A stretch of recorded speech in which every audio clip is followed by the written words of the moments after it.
Beneath the glittering towers of downtown Chicago, directly across the river from Trump Tower, there's a triangular patch of concrete where up to 45 people sleep every night. They call it the Triangle. The city has tried to shut it down for decades.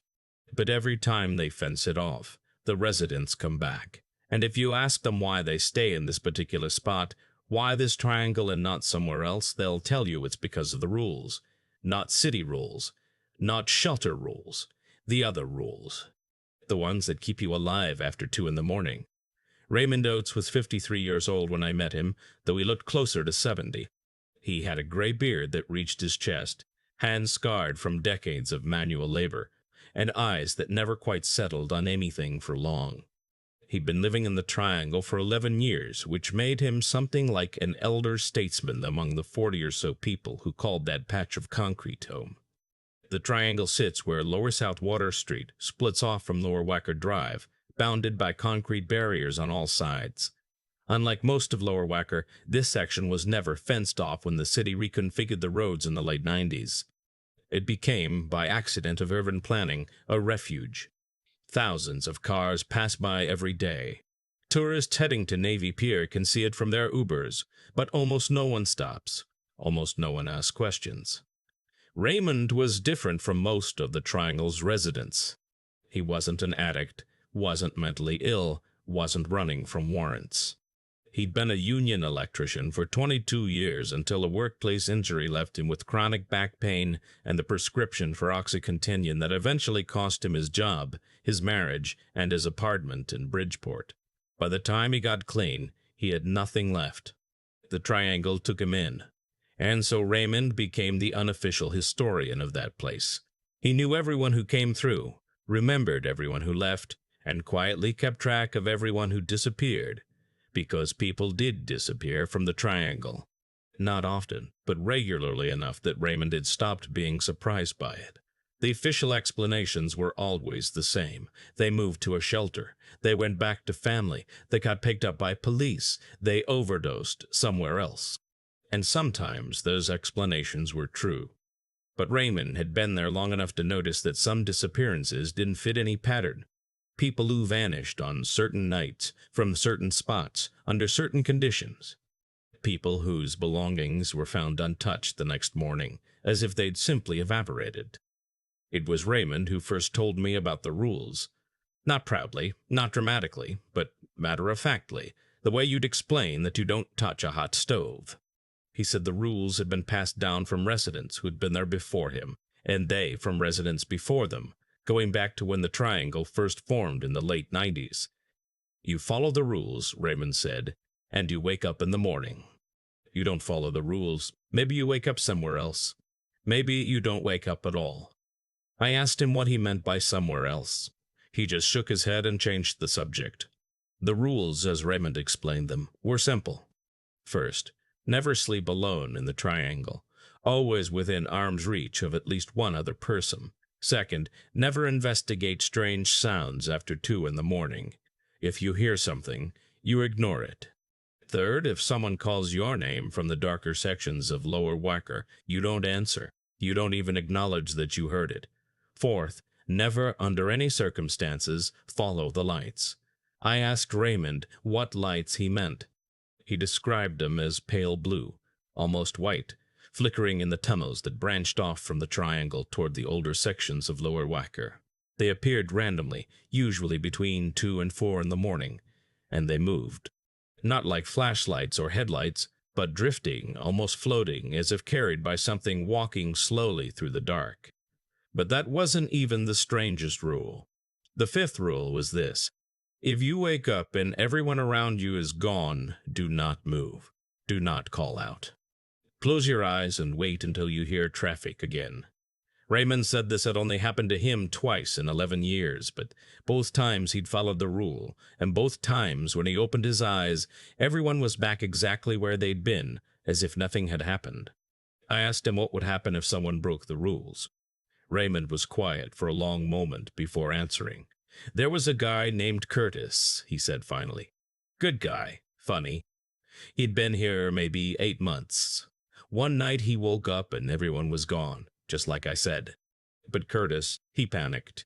He got up and started walking, calling out for people. We found his shoes the next morning, right where he'd been sleeping. Just his shoes. Never found Curtis. Over the following weeks, I spoke to a dozen other Triangle residents, and every single one of them knew the rules. Some had learned them from Raymond. Others had been taught by people who were no longer there.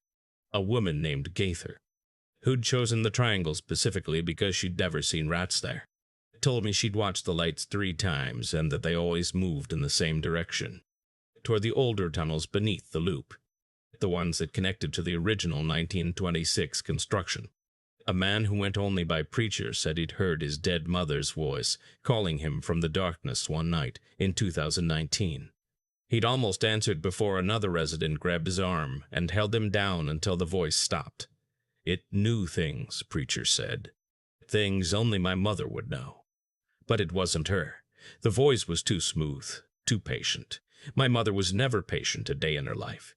But the most disturbing account came from a younger man named Terrell, who'd only been in the Triangle for 14 months. Terrell had broken one of the rules. He'd followed the lights. It happened on a night in February 2023, during a brutal cold snap when the wind chill dropped to -30.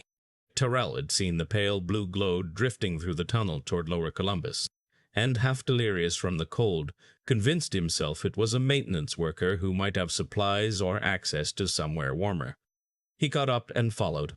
What they discovered next changed everything I thought I understood about Lower Wacker. Terrell described walking for what felt like 20 minutes through tunnels he didn't recognize, following the light as it stayed always just ahead of him, never getting closer no matter how fast he walked. The concrete walls were covered in frost despite being underground.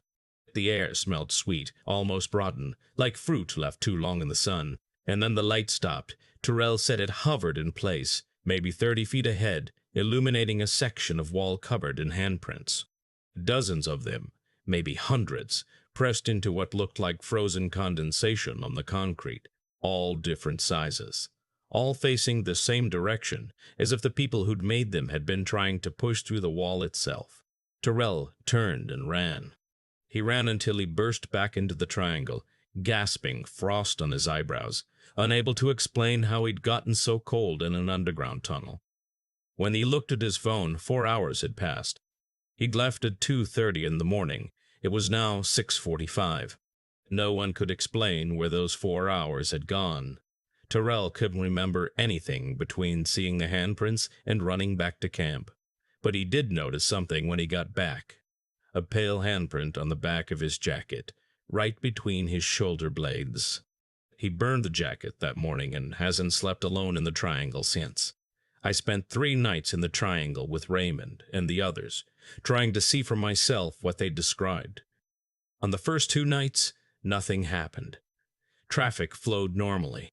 The sounds were ordinary. I almost convinced myself the stories were collective mythology, a coping mechanism for trauma, nothing more.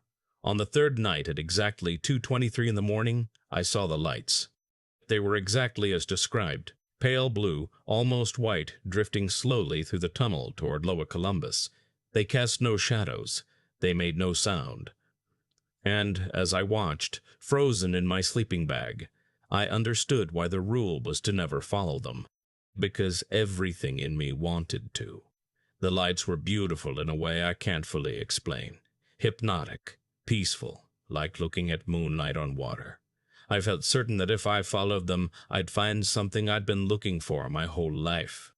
Raymond's hand closed on my arm. "Don't," he whispered. "Whatever you're feeling right now, it's not real. Just watch. Just wait." The lights drifted for another 10 minutes before fading into the darkness. When they were gone, the spell broke, and I realized my heart was pounding. My palms were sweating, and I'd been unconsciously rising to my feet without noticing. I asked Raymond what would have happened if I'd followed. "Same thing that happens to everyone who follows," he said. "You'll become one of the reasons we have the rules." I left the Triangle the next morning and haven't been back. Raymond is still there, as far as I know. The city has tried twice more to clear the encampment since my visit, offering shelter beds and services, and twice more the residents have returned. They always return. Because here's what the city doesn't understand. The people in the triangle aren't there because they have nowhere else to go. Many of them have been offered apartments, beds, assistance. They stay because they know something the rest of us don't. They stay because the triangle, for all its squalor, is one of the safe places. A place where the rules are known and followed, where someone will grab your arm if you start to rise, where you're never truly alone. Whatever lives in the tunnels beneath Lower Wacker, whatever calls with familiar voices and drifts with beautiful lights, it's been there longer than the roads, longer than the city, maybe longer than any of us can imagine. The homeless of the triangle haven't conquered it. They've simply learned to coexist with it. And every night, when the traffic dies down and the lights begin to drift, they hold on to each other and wait for morning. The rules exist for a reason. Follow them.